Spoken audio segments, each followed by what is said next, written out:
নমস্কার বন্ধুরা, আজ 5 তারিখ। ঘড়ির কাঁটায় এখন সকাল 7:30।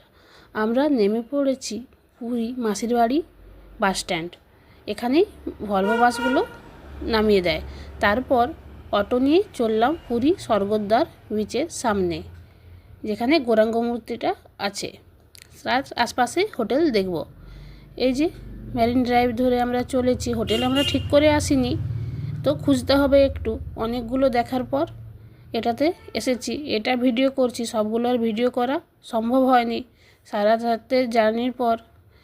এবার আর এনার্জি ছিল না সব ভিডিও করার। চলুন এটার উপরে গিয়ে দেখি রুমগুলো কী রকম। আমরা এবারে কোনো কিছু ঠিক করে আসিনি, তো তাই রুমও বুকিং ছিল না। ব্যাগ গুটিয়ে বেরিয়ে পড়েছি।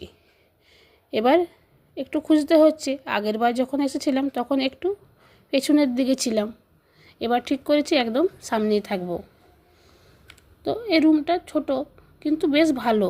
আর সব থেকে ভালো লেগেছে এর ব্যালকনি থেকে যে ভিউ, একদম সমুদ্রের সরাসরি। এখানে বসে থাকলেই হচ্ছে, সারা দিন কেটে যাবে। দারুণ লাগছে এখান থেকে পুরো ভিউটা। তাই আমি আর নড়ছি না, এখানেই থাকবো। আর এনার্জিও বেঁচে নেই ঘুরে ঘুরে রুম খোঁজার। তো এটাতে আমরা থেকে যাচ্ছি 2 দিনের জন্য। বেশ ভালো, ছোটোর মধ্যে জানলাগুলো খুললেও কিন্তু সমুদ্র দেখা যাচ্ছে। আর এদেরই আরও রুম আছে, সেগুলো দেখব। বাথরুমটাও বেশ ভালোই, ছোট কিন্তু একটু সাইজটা ছোট। আর বাথরুমে যা যা আছে গিজার সবই থাকে যেগুলো বাথরুমে। এবার এদেরই একটা নন ভিউ রুম দেখছি। জানলা দিয়ে সমুদ্র দেখা যায় কিন্তু রুম থেকে দেখা যায় না। রুমটা ছোট কিন্তু ছোটোর মধ্যে ভালো। আর নন ভিউ হওয়ার জন্য ভাড়াটাও অনেকটা কমে যাবে। সেম একটা বেড, একটা টেবিল, একটা চেয়ার, টিভি। আর হ্যাঁ, জামা কাপড় রাখার জায়গা সেরকম নেই এখানে। এইটা এসেছি একটা উপরের রুমে। এটা বেশ বড় আর রুমটাও খুব সুন্দর। এটা 4 বেডের রুম।